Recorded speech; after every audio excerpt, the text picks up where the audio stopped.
Are you listening? This ain't no quiet thing. We're screaming out our lungs. Hey, are you listening?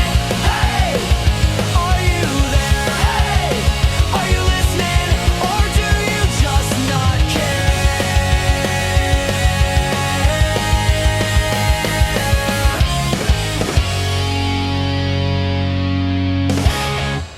Hey, are you listening? This is a podcast exploring the past, present, and future of Christian music. My name is Brandon, and I'm here with my good friend Joel. We connected over a mutual love of Don Quixote's horse, but we also have some pretty different taste. We get to experience some new artists from each other while inviting some friends along the ride. Joel, how are you doing? Brandon, I'm doing amazing. It's season 2 of this podcast. Mm-hmm. We made it. We're officially here, and I've just decided that I want to be lazy. Mm-hmm. So thanks for covering that intro for me. I think I give myself a 3.5 stars on that intro. 3.5 stars. That's great. No, man, I'm doing good. It's fun to be kind of celebrating a little bit of a milestone for us, but 2, we're recording this in a different place at a different time. And so there's no telling how this might go. A lot of people pay really good money to have an echo filter. And look at us, season 2. Well, hopefully I'll be able to edit that out, and it won't sound like this when we actually release it. So nobody will know what we're talking about, so we should probably move on. Well, Brandon, today we are covering Starflyer 59 record, I Am a CEO. And we started out our very first episode. So first episode of season 1, year 1 was a Starflyer 59 episode. And so we thought, why not? Let's cover another Starflyer record as we kind of kick off this next year. Why are we so obsessed with Starflyer 59? Man, I think that they just, I've heard a lot of people say like they're just a music band, but I think that like lyrically, this album is so strong. And I think Starflyer is just, it's an artist that represents doing something you love. And it's not about the fame. It's just, I feel like every year he's releasing something, whether it's an EP, whether it's a cover album or something. And I feel like, when I look at my work ethic, I hope someday that I can too be like Starflyer 59 and it just be, hey, we're putting this stuff out and it's stuff that I'm feeling. It's not the record label saying, oh, we need some more songs about this or whatever. And I think that's just, it's very admirable. Yeah, really fun. I hope that you get to achieve some of the same things that Jason Martin has achieved in his own a trucking company one day. Yep. That'd be a lot of fun. So, all right, well, we're going to get into it. But before we do that, let's talk about what's in the news. What's in the news? What's in the news? I think the biggest news is the fact that we did it. We hit 1 year. It happened. It's been a fun journey along the way. And I think for the most part, we're still planning on still doing this thing, right? This isn't the end, hopefully. Hopefully not. I didn't know we saved kind of our thoughts on that just for live on the air, so that if it was going to happen, if the breakup was going to occur, that it could happen live on the air for everybody just to know. But I'm still committed to this. So, Joe, who do you think that if I announced right now that some rival had signed me on, who do you think you would see as your rival? Like, what record label or band or company that if I said, hey, Kmart has bought me out of my contract here? Well, I mean, NASCAR comes to mind a little bit. But I think in the Christian music world, if John Rubin or Tim Skipper came to you and asked you to co-host a podcast with them, I'm pretty sure you would ditch me. Oh man, it'd be so heartbreaking. Heartbreaking for me as you leave. I like how the idea of like NASCAR offering me millions of dollars, it's like, no, I got to follow my heart. It's like, gosh, if John Rubin called, in this scenario, it sounds like I tell him, yeah, man, I'm free every day except for every other Sunday. And I go, sorry, that's when we have to record. They make it very specific. They're just like, listen, we're doing this because we love you, but also we just don't like Joel. We really want to kill that other podcast that you're part of. So. Oh, that would be funny.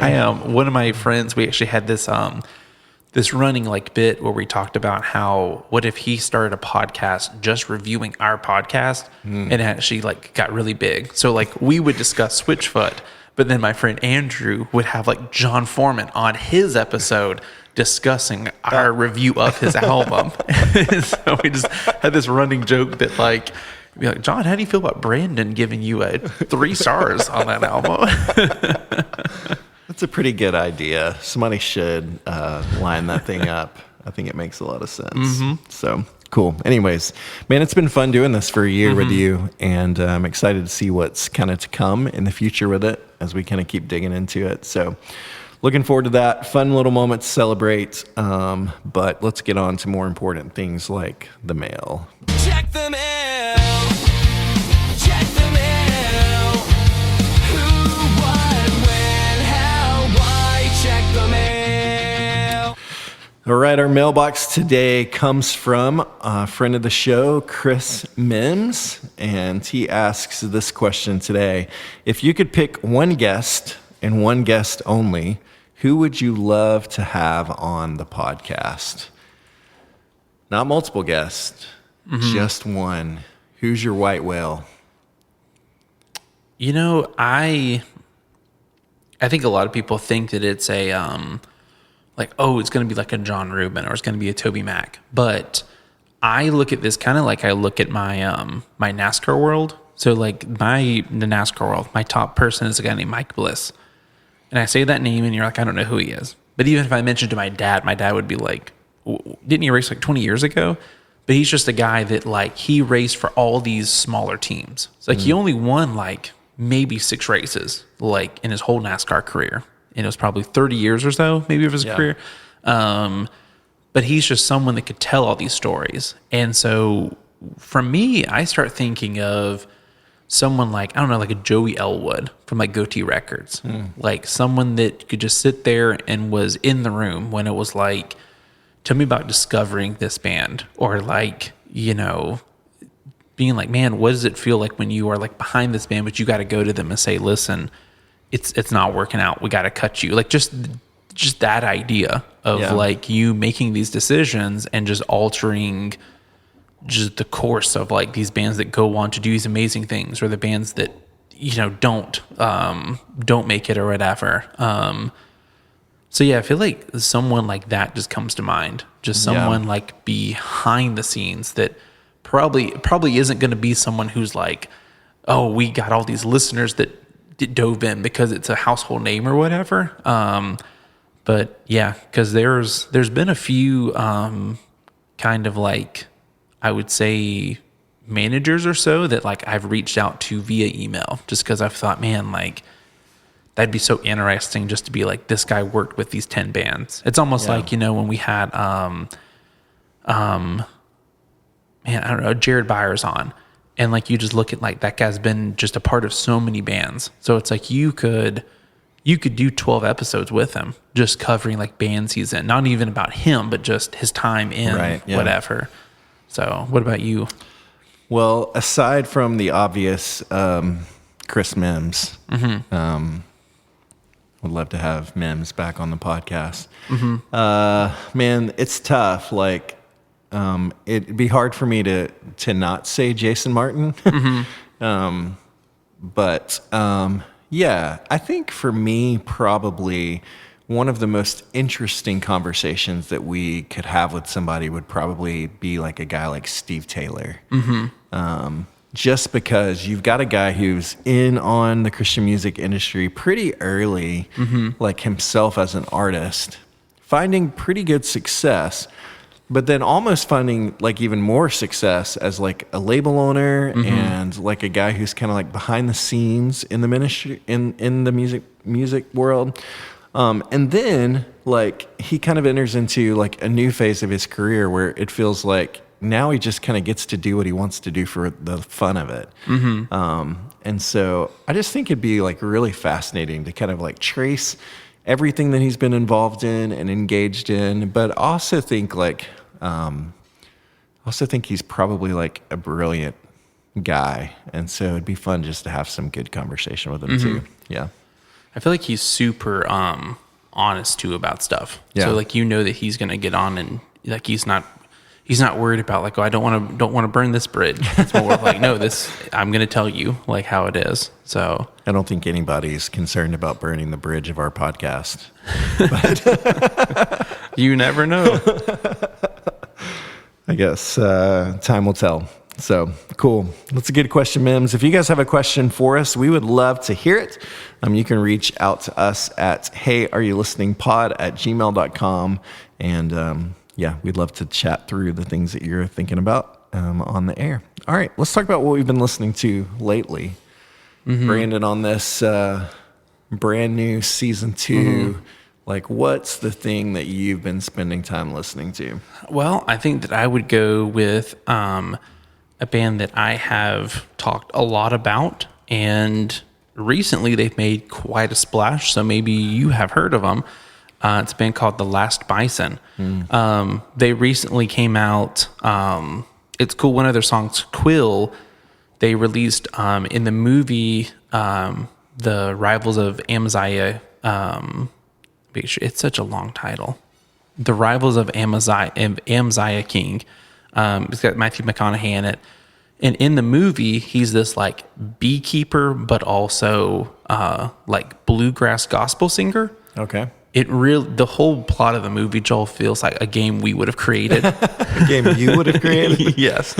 And so, but in the movie, he sings their song Quill with The Last Bison. So they released that as a single, but then The Last Bison also re-released their first album, Inheritance, as Our Inheritance. And what I loved is that like it just released, so I haven't had time to really dive into each song a ton. But what I loved is that, there's some bands that they release like this is an Our, or we re-releasing this, and you almost are like, well, what's different? Like, you have to almost talk to be like, what did you pick up? But with this one, it feels like it's just like, it almost feels like a live version of albums. And like, there's one song of theirs like Switzerland, and it's a really good like song, but live, it's just 10 times better. So for me, it's been really cool to dive into what I've dove in so far, and just feel like this is something that they were like, this album was important, and we poured even more heart into it. So it's called Our Inheritance. They're also selling merch now on Bandcamp. So I was so excited. That's awesome. To buy some merch. So. Yeah. Well, cool, man. It's fun to see an artist that you love getting to like rub shoulders with Matthew McConaughey and like do some pretty cool things. So I think that's really awesome. And like the weirder the project, the better. So I think it's great. Cool. Yeah, for me, one thing that I came across, have you heard of the guy who makes music under the name Sower before? I've heard the name because he's like an independent artist, right? Yeah. Isn't he attached to like another band or? I don't know, honestly, maybe. Okay.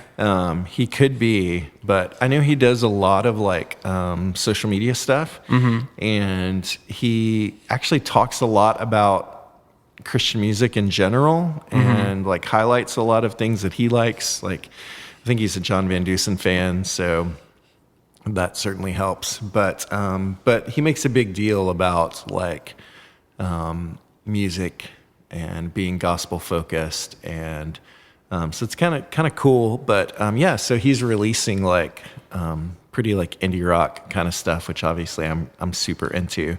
And so I picked up his latest record, Contrast, that I think just came out a few weeks ago, and I'm really digging it. It's cool. It's it's got a good vibe to it. It's stuff that I'm enjoying a lot, and so I feel like he'd be a cool guy to have on the podcast sometime. And so maybe that's something that we can make happen. But I'm really so far enjoying Contrast a lot. So go check it out. So speaking of that, if I can plug another release, I don't know if you saw, but Jesus Freak Hideout released their Songs We've Been Trying to Tell You About and Others We Haven't, Volume 15. Okay. So it includes Doubt from that mentioned Sower album, Contrast. It also has some songs by Rusty Ship, John Rubin, John Joseph James, KJ52, Voda, Poor Old Lou, Starflyer 59, Small Town Poets. So it's a pretty, there's a good bit of songs that we've covered on here, but it is 57 tracks long. It is a free download. So if you miss the days... So if you miss the days when you could just download 57 songs for free, so you don't need internet. You don't got to go to Spotify or Amazon. You could just put... You do to download it. You just need internet for the very beginning. And then once you got those bad boys on your computer, you're good to go. I mean, Is it available as a playlist too? Maybe. I'm just saying, Joel, when you look over and you see that, look at that. Look, there's all those tracks. I don't want that taking up space on my computer, Brandon. Let's see how big the file is. For our 57 tracks? Yeah, let's see. For 57 tracks, you just have to give the low thing of 568 megabytes. Okay. Or millibytes, however you want to say that. Megabytes is what it is. Yeah, look at that. Not even a gig. Well, I'll consider it, but if it's in a playlist, I'll definitely go check it out. Because I'm actually really interested in ways to get exposed to new stuff. It was making me think the other day, actually, what if we started putting out playlists of things that we've been listening to and putting some of these, we've been mentioning this stuff for a while. What if we created a playlist that is called what are you listening to? I like that. And every episode we add a song from one of the things that we mentioned on the show. That could be cool, right? I think so. It's right. Season 2. It's innovation. That's right. We're all about that. So cool. Well, anyways, those are both great things to go check out. So hopefully you guys will do it. But today we're here to talk about Starflyer 59. Because we are listening to them. And specifically the album IAMACEO.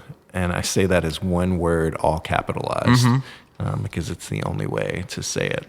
It is.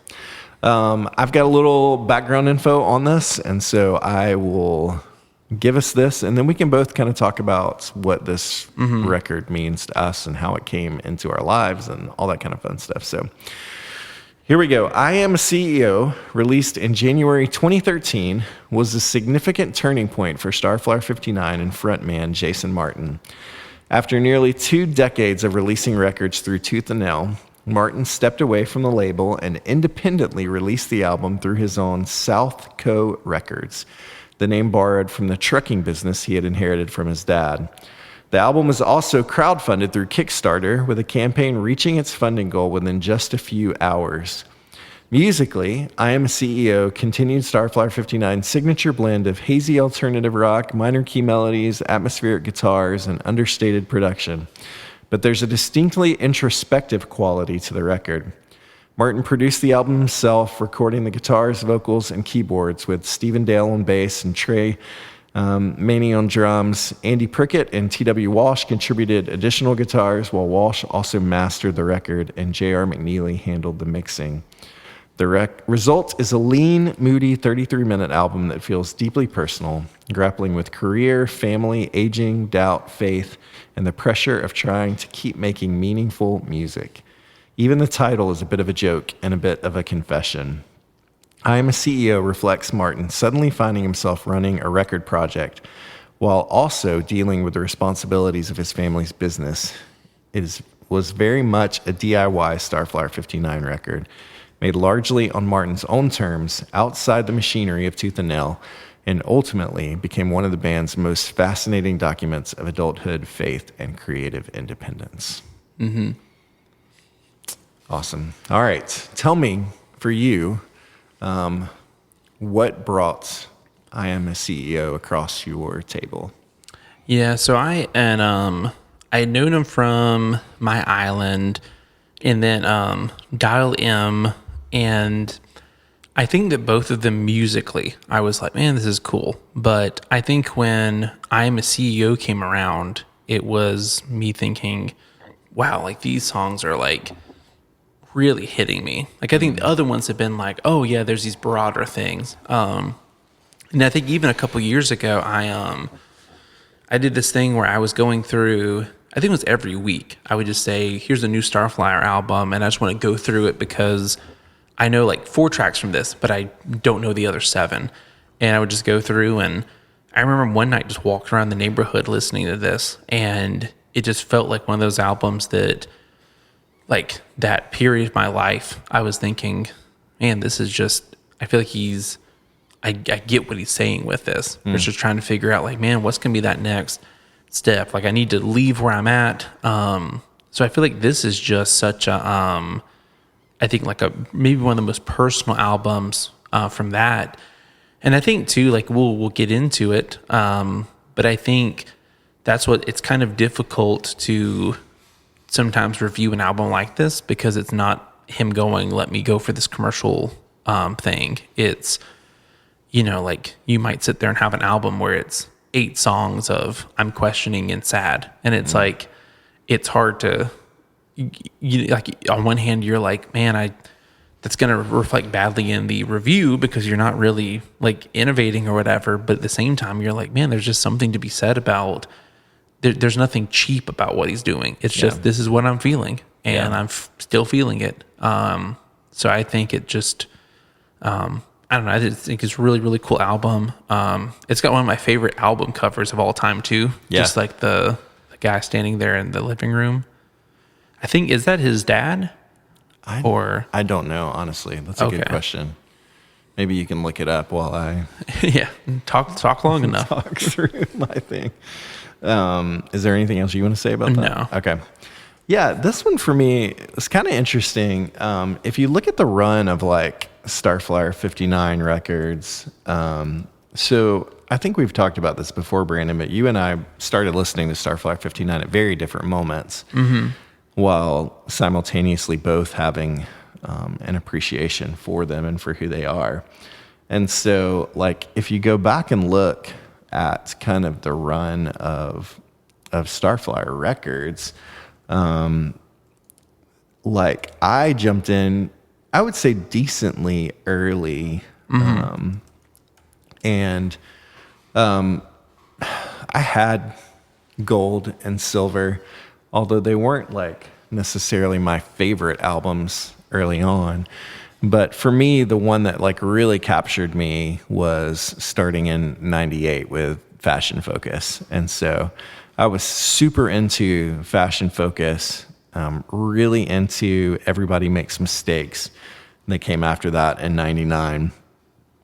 I liked a lot as well Leave Here Stranger in 2001, which was a totally different kind of vibe for a Starflyer record. And then really enjoyed Old in 2003. But honestly, that's kind of where I like took a break. I think I picked up Talking Voice versus Singing Voice, but didn't spend a lot of time listening to it. And then I didn't listen to My Island. I didn't listen to Dial M. I didn't listen to Changing the Guard. And so for me, it's interesting because it was when I was obsessed with Kickstarter in the early 2010s that I saw, Starflyer has this album on Kickstarter. And I'm like, I need to check this out and see what it is. And so I distinctly remember pulling up the Kickstarter and looking at it, and then immediately being like mad at how much the vinyl cost on Kickstarter. And I even think that I sent in like a message and I'm like, this is too expensive. Like to them. And that's why Jason has never came on our podcast. Exactly. And so I was kind of turned off by the price of it. And now I'm like, I like I realize what a Kickstarter is. It's not like I'm buying a vinyl. I'm Yeah. like investing in a band to like make something, and they're giving me a vinyl. And so it was a little silly of me at the time, but I did still, when the album actually came out, I picked it up and listened to it, and it was this like pulled me back into Starflyer 59. It was this album that kind of drew me back in. Because it was doing some things that I really loved. There's a lot of influence of The Cure on this record, who's one of my favorite bands, and that continued in their next record, Slow, a lot. And I've just been like really heavy in to Starflyer ever since I Am a CEO came out, and so yeah, I credit this as the album that like rekindled my love for Starflyer 59, which is kind of fun. That's cool. So I went through a deep dive while you were talking into the album artwork, and I don't think it's his dad. But so the guy who did like the cover for it is a gentleman by the name of Ryan Clark, who is the lead singer of the band Demon Hunter. Yep. And so scrolling through here, some of the other things that he has artworks on was Papa Roach's Between Angels and Insects, Pedro the Lion's Control, Maze the Everglow, the illustrations in it. Oh, really?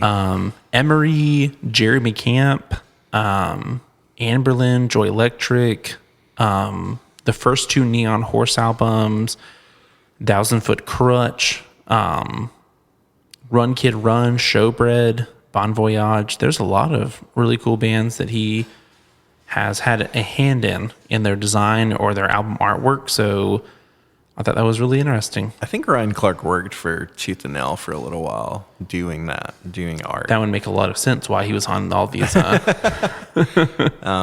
yeah, it just so happens to be that he was in a Tooth and Nail band that is massive still to this day. So that's pretty cool. All right, you want to get into this and start talking through this record? Oh, yeah. Okay. Well, Brandon, let's start with track 1. Aptly titled I Am a CEO. What do you think about that song? Man, I think this is such an amazing opener. I feel like it's when you do an opener like this, I feel like the album, you're already being like, okay, you got a lot to cover for like the rest of this.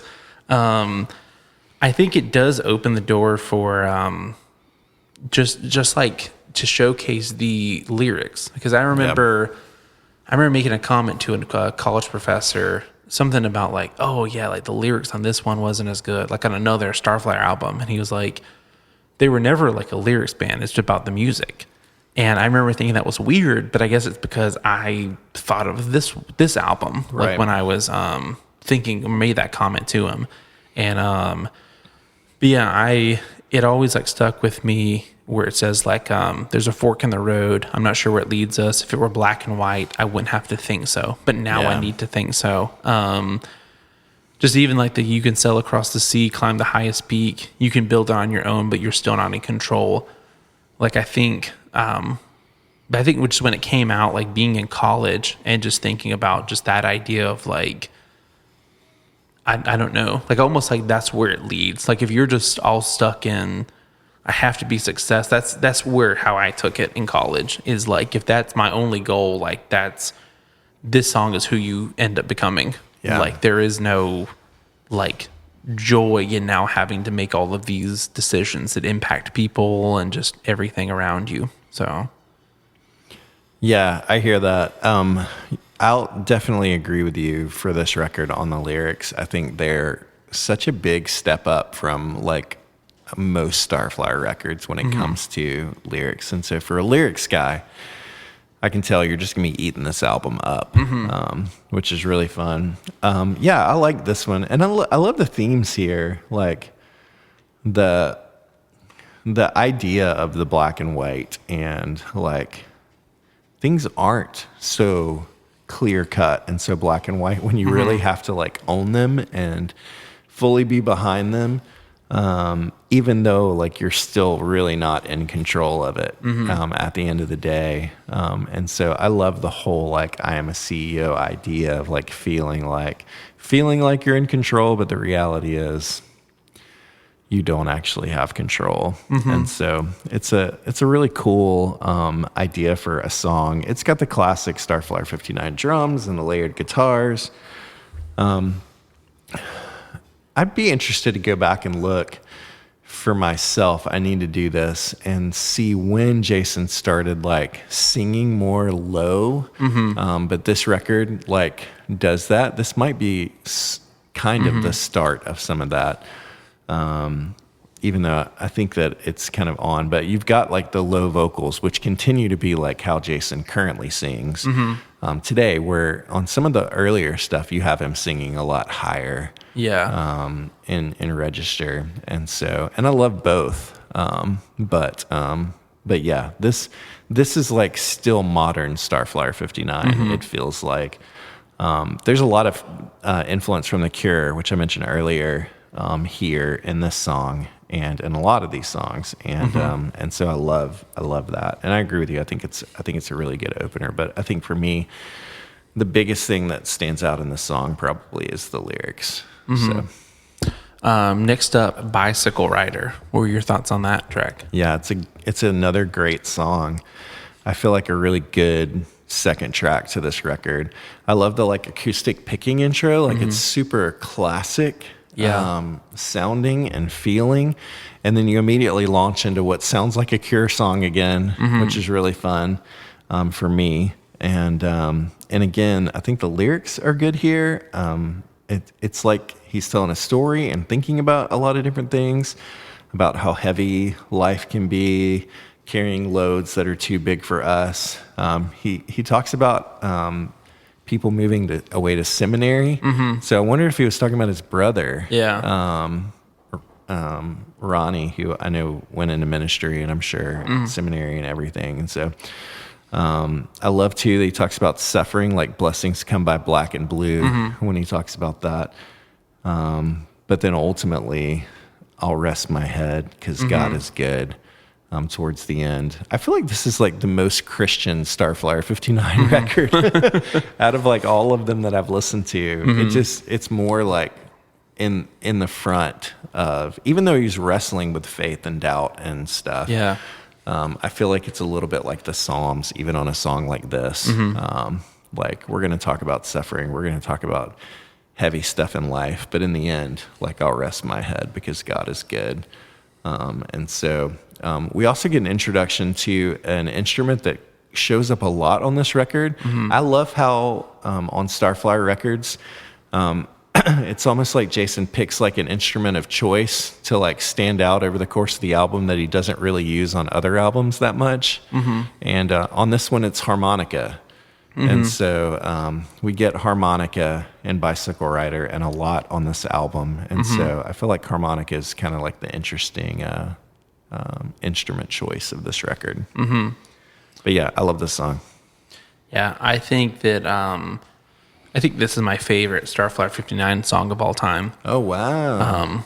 I was thinking, I was like, it's least on the Mount Rushmore, and which then got me thinking that I had to choose my other three, because I was like, what if I say that? And then Joel on the spot goes, all right, what are the other three? Go. It's like the beginning, that like acoustic guitar, like I still get chills whenever like I hear it.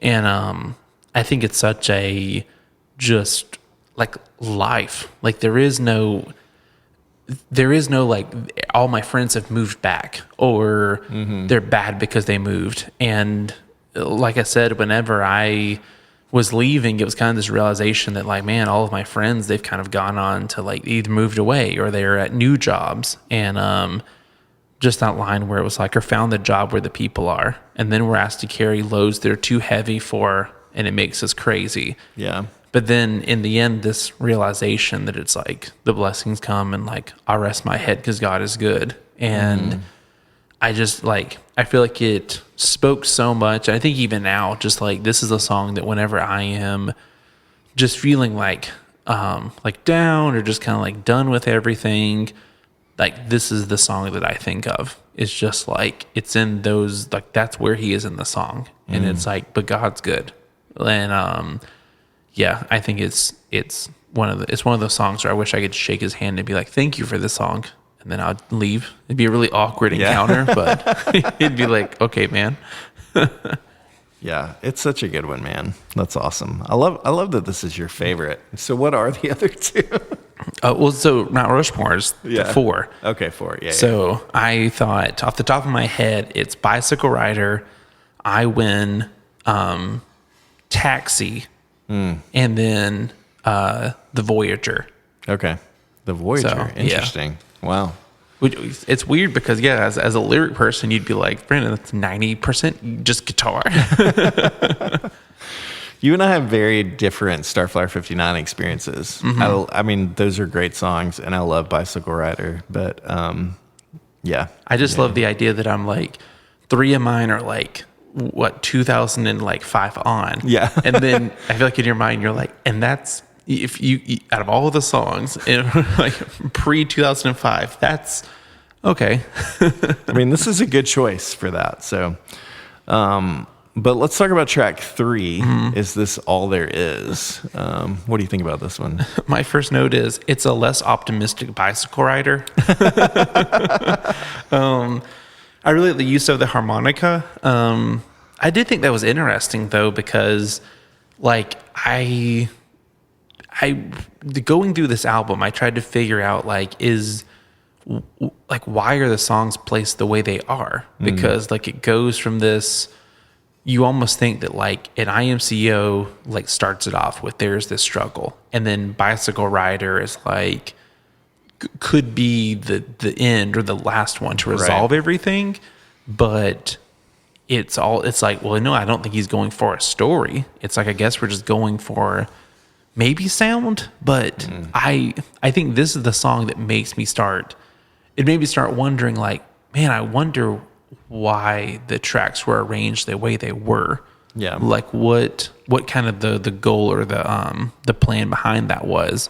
But yeah, I like it. Like I said, it's just, I think it's a less optimistic Bicycle Rider. Yeah. Yeah, this is like such a happy, sad song, right? And so this is my favorite track on the record. Really? Yeah, which is just kind of interesting. I love happy, sad, though. It's just like my whole shtick when it comes to music. Like I want happy songs that are sad. There's so many tracks on here that I was like, I don't know if this is optimistic or pessimistic. I just think the song's so good. Like it's got another great opening, like Bicycle Rider does. The melodies are so good. I immediately went and added it to my New Year's playlist, and I'm like, how has this song not ever been on my New Year's playlist? Yeah, I think the lyrics are so good too. Would it all just stop if I was no more, or spin like it always has before?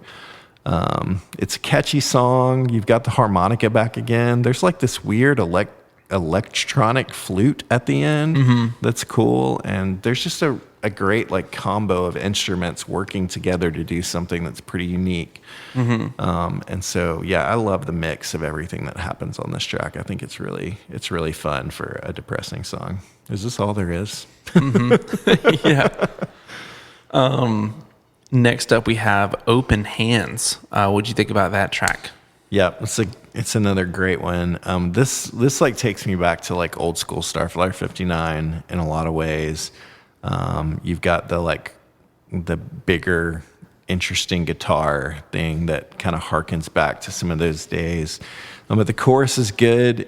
I feel like this is a good mix of like what we've gotten on the record so far, especially probably like I Am a CEO, like tied in with who they used to be. And I love at the end, there's like this dual guitar solo things that are happening, and they're playing off of each other, and it's just a great cap to the end of the song. But yeah, I like this one. That's really cool. I was trying to find, I think, if I remember correctly, when Toby Mac released Tonight, they did a thing where they had just like filmmakers make a music video for every song on there, like they just were like, I don't know if it was like we're assigning you this or you choose which one. I could be like wrong with it though, but whenever I heard this, I was like, man, this would be such a cool album just to have filmmakers like make something. Cause the whole time this is going, I'm like, there's this like urgency and there's this like really cool like interlude and all, but like, it's just like it goes back to the lyrics, the whole thing where it's like, dog days missed us. Now I'm looking to close. So put the kids in the basement, get the guards to close all the doors. I'm just like, what? Like, what's happening? It's like, knowing them, it could be a thing where you look and you get a reference. It's like, oh, he's referring to this story or whatever. Right. But like, I just like, so get the kids in the car and we'll find somewhere to go. Like, I'm just like, man, this is just such a cool song. Like this is a song to me that I'm like, man, I wish that like I wrote this, or I wish that someone came to me and said, hey, let's make a short film based off of this. And I think sometimes that's the side of the brain that comes out whenever it's a music. It's like, oh, I love the lyrics or whatever. And sometimes it's like, man, I want to make something based off of this. Like I want to make something to go with this and whatever. So I think it's a really, really cool song. Yeah, it's got such a cool vibe to it. I agree. That's awesome. All right, track number 5, Brandon, Father John. Yeah, I think it's a really cool song. I think that it just kind of suffers from, with Starflyer, I think that, like if you really know them, I think it's like a lot of times like rappers. If you really know the rapper, you can sit down and say, these are 15 different tracks. But like if I just go into it, I'm like, no, each like these are just 5 tracks about how cool he is, or these are 5 tracks about like cars or whatever. Like it's not realizing like, no, this is what he's doing differently with it. Yeah. And I think that Starflyer, I think sometimes it falls into that like songs can kind of start to like sound the same. And I think with this one, I'm like, man, this is a cool song, but I feel like it doesn't like stand out, I think, as much as it would if, I don't know, the track listing like were different, or if it was like, okay, we'll take out one of these songs or whatever. So yeah, that was kind of my thoughts at this point in the album. Yeah, it is kind of interesting. I'm a little bit of a sucker for the put Jason Martin behind a piano kind of songs. I mean, like Fell in Love at 22, like one of my all-time fave Starflyer songs. And even Slow off of Slow, like the record after this, which is like the starting song to that record. I feel like that fits really well as an opening track because it is slow and different, and that's kind of like the theme of the record. And the rest of the record's not like that at all, and so it kind of interestingly stands out. So I wonder like if Father John would benefit from being like the first track. Although I Am a CEO works really well in that spot, so I don't know. But this almost feels like maybe the last song that he wrote, like preparing for like thinking through writing Slow. Like it feels like it would fit on that record really well. I do love that there's harmonica again. It's the lyrics I think are still good. Like it's a tricky thing sometimes to believe. Like the chorus is good. It picks up. There's like almost a guitar solo on it. That's an interesting thing about this record is like there's like a lot of like guitar work that's not always, you don't always get like a guitar solo on a Starflyer record. Sometimes you do, but it's not always like the norm. It happens a lot here. I do like there's like a kind of a quicker strumming acoustic at the end, which is a very The Cure thing, which points to kind of that again. And so I like this one, but I think I agree with you. It's probably not like one of the standout tracks for me, but I do like it a lot. So yeah, sounds good. Next up, we go to Red Tide. What do you think about Red Tide? Red Tide is good. Yeah, again, like if we're thinking track order, it's interesting here to kind of have a song about heaven and what's to come. Like, should this be the last track of the record? I don't, I don't know, but it starts off with some solid strumming, which is a very Starflyer thing on acoustic, but also like The Cure. But yeah, I wrote death, ? Hospital, ? Eternity, Streets of Gold, Pearly Gates. I think the guitars are cool. The melody's cool. I did write down a note here that I'm missing like high singing Jason a little bit. Just kind of in the midst of sort of the low vocals on some of these things. I think that there's some melodic things that are harder to do, like when you're singing in a low register, they get missed sometimes from some of the stuff he was able to do earlier, or he did earlier. But yeah, it's good. Yeah, I remember like just kind of like looking through the lyrics, just as a side note. So like I got really big into songwriting, like in the probably 2009, 2010. And I remember just like bands like Starflyer, just songs like this being like, oh, you don't have to follow this trend where it's like, okay, you have to have a verse, then it has to have a pre-chorus, then you have to have a chorus, then, so I think it's like such a challenge to be like, I'm going to say a lot, but in just a short space. Yeah. So like when I look and it's just like unpacking like the future's now making complete, some get left in the dark forever asleep.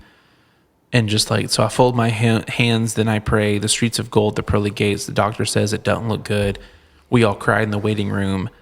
It's like in my mind, it's like, oh no, I want to paint like the first verse. It's easy to be like, oh, this person's sick. And then this chorus of like, oh, is there hope? Then the second one of the doctor comes in and he says this. And I just remember being like, man, I want a challenge. I want to sit there and say, how can I, like, if I need 40 lines, how can I say this with lines 1, 10, 20, 30, and 40 or whatever. Yeah. This is another song that I like. I feel like I think it's just really cool, and I feel like the tracks on this one, it's either like it's reminding me a lot of like Family Force 5 Dance or Die, that it's like it's either like, man, but like instead of it being like, man, this sounds good, it's like, man, yeah, this track, like it's good, like it's a good track, but then the other half of the tracks I'm like, man, this is like so good, like this song, yeah. I don't know how to explain, but like it makes me feel, and it paints the picture. Like I'm like, I understand what it's like going through this or whatever. Yeah. So I think it's a really good one. I think it's another one that it's like, I guess because it picks up, it's almost this like it's not like sad, but he's still talking about it. But I mean, there's also these glimpses of like the pearly gate. It just feels real. Like it's him being like, I'm sitting there waiting. I'm thinking about the pearly gates, but the doctor's saying that it's bad and I'm crying in the waiting room. Like it's just real. It's not, I was sad, then I thought of God. It's, yep, I'm thinking right now, like what's going to happen. So, yeah. That's cool. Yeah, for sure. It's a good one. I like that one a lot. All right, track 7 is Through My Door. What do you think about Through My Door? I really like it. So like this is one of the songs where in my mind I'm like, oh, this is a really optimistic one. But then you look at the lyrics and it's like, yeah, I think like when you say like the light goes through my door, I think he's saying like, I can still see Jesus. But then I'm thinking, I don't, I think that's what he's saying. Or maybe he's saying that like, I've shut the door on Jesus and there's only glimpses. But I like to think that it is I a happy song about like no matter what happens in life, like I still have that light. There is still the hope going through these doors that have like closed or that I'm waiting to open. Yeah. Yeah, this one's got like a Beatles vibe to it, which is kind of fun. And yeah, I caught that idea too, that even in the midst of brokenness and sin, that there's still light that shines through, which is cool. I like the chorus of it. It picks up a little bit towards the end in the bridge, which is kind of fun. So yeah, it's a good one. Sounds good. Next up, we have Pot of Gold. Joel, did you make it to the end of the rainbow to find the pot of gold? Yeah, I think the song starts off really well. I like it. It's unique. It's different. And then I like how when you hit verse 2, there's like a difference in like this guitar, these hits, these strums that are kind of cool. You've got another like guitar solo, bridge is picking up. I kind of feel like he's singing a little differently on this one. And so, yeah, I feel like this one it stands out and feels a little different than the rest of the record. And I think that's a good thing. So, cause you said it earlier, but sometimes like Starflyer songs can kind of run together and feel a little samey. And so I do like it when he kind of changes things up a little bit. Yeah, this is one of the songs where I couldn't tell if the song makes me happy or sad. But I liked it though. I liked the guitar. And it also happens a few times on the album, but I enjoy the repeating lines. Like I think there's a lot of tools that Jason has in his like toolbox. But I think that's one that he does well. Just because it goes back to, it feels genuine. It doesn't feel like he's saying, oh, I need to think of something to say. It feels as though he's just thinking like, I have to keep saying this. Either I have to repeat this, or it's like, I'm thinking while I'm saying it, or I just, to me, it just works really well. Yeah. Yeah. I feel that for sure. That's good. All right, track 9, as we kind of move towards the end of the record, I Feel Black. How'd you feel listening to this one? I think that I put down relaxing song. I'm trying to think of what I meant by that, but it's relaxing. I think that it also just feels like a lot of the other tracks on the album to me. So I feel like it just kind of feels like a retread. And, one thing I feel like the last few albums we've done, it's came up a few times that I've thought to myself, like, man, these two tracks were very similar. Like, what if you just took out one? Or I remember we did one album and I made the comment like, man, I think that if you like track 3, then you're not really going to love track 4. It might have been like one we did with Chris Blanchard, or it might have been Chris Mims.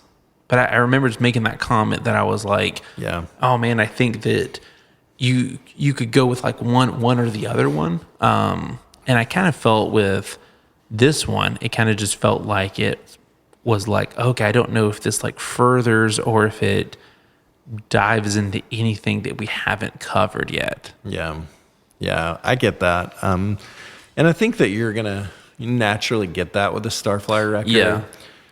It's just going to happen because kind of like I mentioned with the harmonica or whatever it may be on any album, I feel like there's kind of like a pet sound that he uses kind of on each record, and kind of a musical theme overall to kind of drive the way that the album is cohesive. And sometimes in that way it can be like a little too cohesive.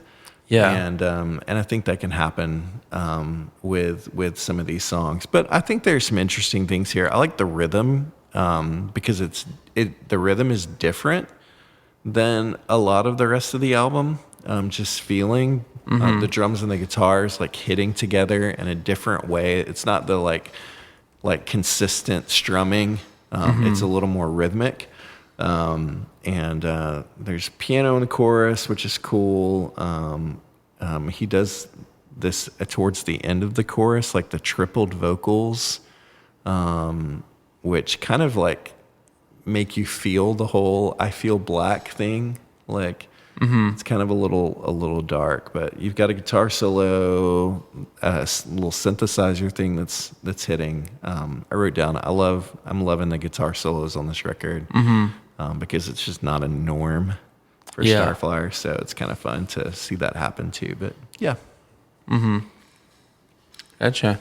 And then we close out with My Light. Joel, what's your thoughts on The Light?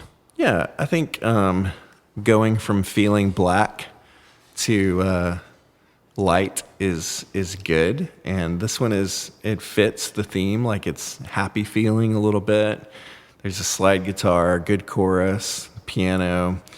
I feel like the guitars towards the end of the song are so interesting for them and just kind of different. And so I did like that this one felt a little different. I like the happy Starflyer stuff. And you don't always get it as much, but when you get it, it's really good. And so this was a good track. Yeah, I think that it's different enough that it ends with you're not thinking, okay, here's another one of whatever.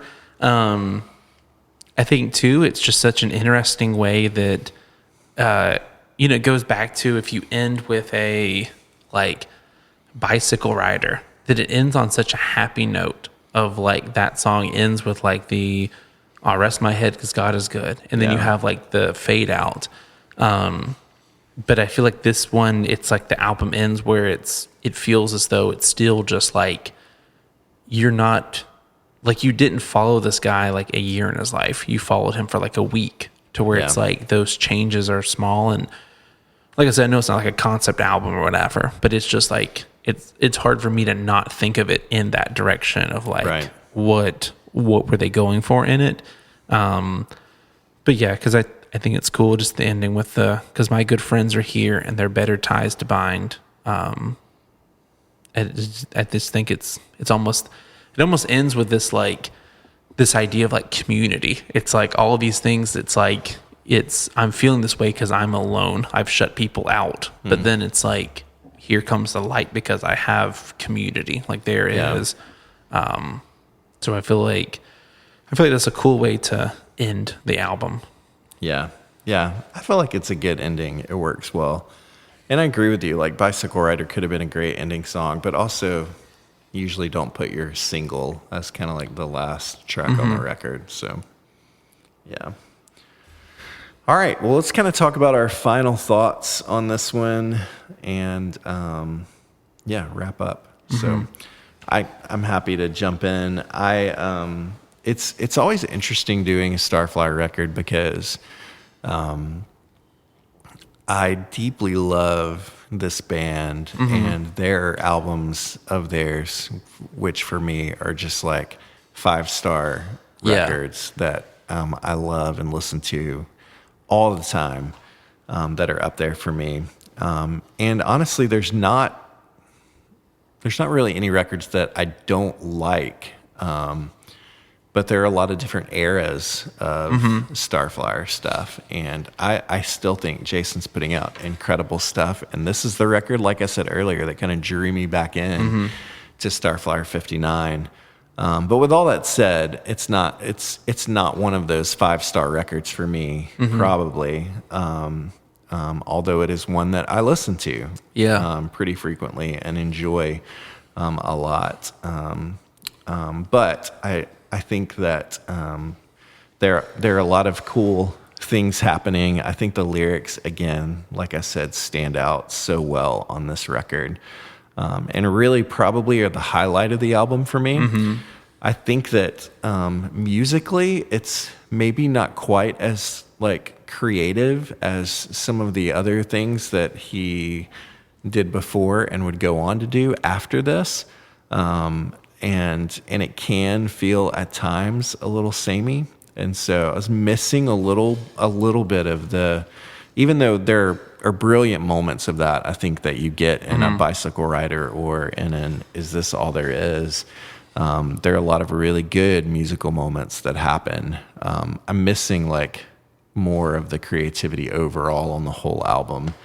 And so, but yeah, I think for me, I Am a CEO lands basically right at a 4, 4 out of 5. And I love this album, and I love what it does, and I love kind of what it led into. For me, Slow, I think, is like an album that I love even more than I Am CEO, and help continue to grow my love for Starflyer. And so this drew me back in and set me on a path, and I will always love it for that. I think I missed what was the number rating? 4 out of 5. Okay. Yeah, I think for me, it like I said, it kind of reminds me of the Family Force 5 album, where it's like there's this mixture. I'm not going to go 2.5 stars in case anyone is already like, I'm going to throw something if Brandon does this again. But yeah, I think that it's an album that sounds great, but there's so much sentimental like value behind it. Yeah.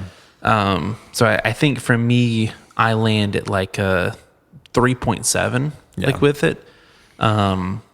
Just because it's like, it's an album that I understand someone saying like, I don't care for Starflyer, or I don't care for this album. It's like, I get that, because I think that's, like I said, that's what makes me think it's not Bicycle Rider being like, oh man, it's never been done before, or whatever. It's just, man, this guy is so real, and I feel like he is talking to me, and he is like, it's like he just has been observing me, and he wrote this song like about it, like that's how I feel when I see that. So yeah, cool.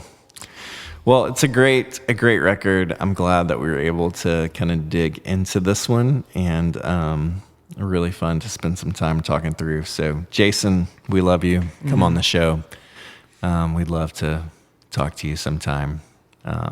But yeah, really good record. So, all right, let's talk about our lyric of the week. It's time for the lyric of the It's time.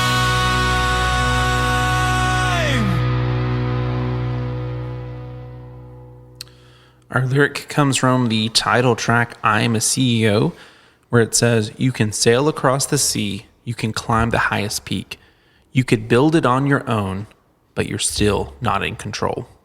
Yeah.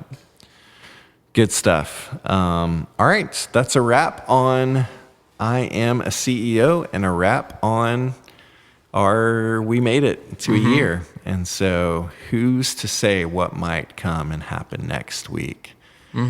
Brandon, it's going to be an interesting ride. It is. So looking forward to it. I hope you guys will stick with us. You can find us at all the places online. Jump in, join us on Instagram, and maybe we'll get that playlist thing going, which would be kind of fun to add some things that we've been loving. So thank you guys for hanging out with us and spending time with us, and we'll look forward to seeing you back again next week. Hey, are you listening?